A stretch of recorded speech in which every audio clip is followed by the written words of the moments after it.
we just carefully remove the elastic bands, making sure not to put too much pressure on the crimps. Got the first coat of plaster in, ready to go.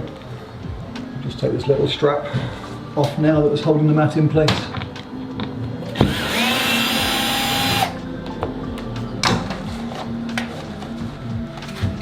Then we will make sure the crimps are up and lined up. Try and keep everything square as we then roll the mat out. That gets pushed into the plaster.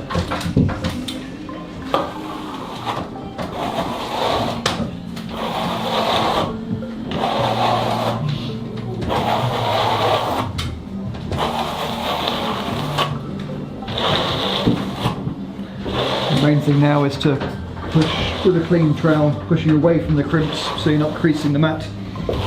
Keep that coming this way. You get a nice smooth finish on the ceiling.